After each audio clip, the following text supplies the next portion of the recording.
बिहार के बक्सर के अतुल प्रकाश ने यूपीएससी परीक्षा के 2 अटेम्प्ट दिए और दोनों में सफल हुए। हालांकि पहली बार उनकी रैंक अच्छी नहीं थी, जिस कारण उन्हें इंडियन रेलवे सर्वे से लौट हुई थी। इस रैंक से असंतुष्ट अतुल ने दोबारा परीक्षा दी और इस बार उन्होंने चौथी रैंक के साथ टॉप किया। अतुल को यह सफलता साल 2017 में मिली, जबकि उन्होंने अपना पहला प्रयास 2016 में किया था। अतुल ने पिता के ट्रांसफर के कारण काफी स्कूल बदले, लेकिन काफी संघर्ष के बाद उन्होंने यूपीएससी में सफलता पाकर अफसर की कुर्सी पाई। सक्सेस स्टोरी में आइए जानते हैं अतुल प्रकाश का संघर्ष और युवाओं के लिए जरूरी टिप्स। अतुल के एजुकेशनल बैकग्राउंड की बात करें तो अतुल पढ़ाई में हमेशा से अच्छे थे। उनके पिता की ट्रांसफरेबल जॉब थी, जिसमें आए दिन उनका ट्रांसफर होता रहता था। इस कारण अतुल ने देश के विभिन्न स्कूलों से पढ़ाई की है। हालांकि इसे वे अपनी पर्सनैलिटी की ग्रोथ ही मानते हैं। अतुल के 10वीं में 94% और 12वीं में 87% अंक थे। इसके बाद की पढ़ाई के लिए वे दिल्ली आईआईटी गए और वहां से ग्रेजुएशन पूरा किया। ग्रेजुएशन के दौरान आया यूपीएससी का ख्याल। एक इंटरव्यू में अतुल कहते हैं कि उन्हें हमेशा से इस क्षेत्र में नहीं जाना था, लेकिन आईआईटी के दिनों के दौरान उन्हें यूपीएससी के बारे में पता चला और उन्होंने इस फील्ड में आने का मन बनाया। चूंकि उन्हें पहले से इस बारे में कोई नॉलेज नहीं थी, इसलिए उन्होंने अपने सीनियर्स और इंटरनेट से परीक्षा के बारे में जितनी संभव हो सकी जानकारी इकट्ठा की। टॉपर्स के ब्लॉग पढ़ें, वीडियो सुने और खासकर आईएएस की परीक्षा के लिए डेडिकेटेड वेबसाइट्स को ठीक से चेक किया। परीक्षा संबंधित सारी जानकारी इकट्ठा करने के बाद अतुल ने यह भी पता किया कि इस सर्विस में चयन होने के बाद किस प्रकार का काम करना होता है और उसमें कैसी चुनौतियां आती हैं। सब जानने समझने के बाद ही वे मैदान में उतरे। यह इस परीक्षा के लिए बहुत जरूरी भी है। सब पता कर ले कि आखिर यह परीक्षा है कैसी और इसके अंतर्गत किस तरह का काम आपको करना होगा।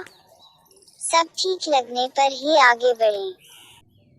कोचिंग से ज्यादा सेल्फ स्टडी को महत्व। अतुल साक्षात्कार में आगे बताते हैं कि पहले उन्होंने कोचिंग ज्वाइन की, लेकिन 2 महीने में ही वे यह समझ गए कि इस परीक्षा के लिए कोचिंग से ज्यादा सेल्फ स्टडी जरूरी है। यह सोचकर उन्होंने कोचिंग छोड़ दी। हालांकि इस समय अतुल यह कहना बिल्कुल नहीं भूलते कि कंसिस्टेंसी इस परीक्षा को पास करने के लिए बहुत जरूरी है। कुछ दिन 10 से 12 घंटे पढ़ लिया, फिर कुछ दिन पढ़ा ही नहीं, ये वाला एटीट्यूड इस परीक्षा में हेल्प नहीं करता। जितना जरूरी है उतना रोज पढ़ें।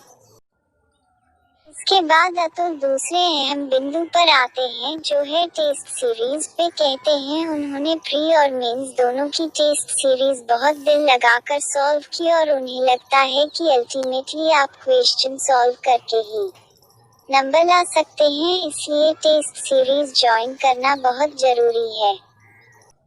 आंसर राइटिंग पर देते हैं जोर। अतुल कहते हैं कि अगर पहले अटेम्प्ट्स की गलतियों की बात करें तो पहले अटेम्प्ट में उन्होंने आंसर राइटिंग की जितनी जरूरत थी उतनी प्रैक्टिस नहीं की थी। दूसरे में उन्होंने अपनी यह गलती सुधारी।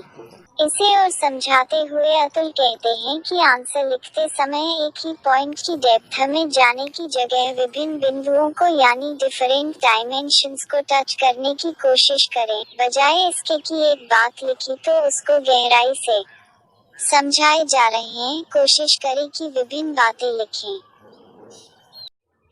अगर 10 नंबर का प्रश्न है तो कम से कम 10 पॉइंट लिखिए। अगर 15 नंबर का प्रश्न है तो कम से कम 15 बिंदुओं पर बात करें। इसके साथ ही जीएस के पेपर में जितना संभव हो डायग्राम्स बनाएं, इससे अंक अच्छे मिलते हैं। साथ ही जो भी फैक्ट्स और फिगर्स आपने तैयार किए हों, वे भी आंसर्स में जरूर डालें। उन्होंने अपना लक्ष्य तय कर लिया था और उन्हें पता था कि किस राह जाना है, साथ ही यह भी कि किस राह नहीं जाना है। दूसरों को देखकर उन्हें कभी नहीं लगा कि सब मौज मस्ती कर रहे हैं या प्लेसमेंट में सेलेक्ट हो कहीं क्योंकि उनकी मंजिल ही अलग थी, उन्होंने प्लेसमेंट भी ज्वाइन नहीं किया था। अंत में अतुल यही मानते हैं कि कड़ी मेहनत, निरंतर प्रयास और दृढ़ निश्चय से यह परीक्षा पास की जा सकती है, लेकिन इनका कोई शॉर्टकट नहीं है। कैंडिडेट को सफल होने के लिए लगातार कड़ी मेहनत करनी ही होगी।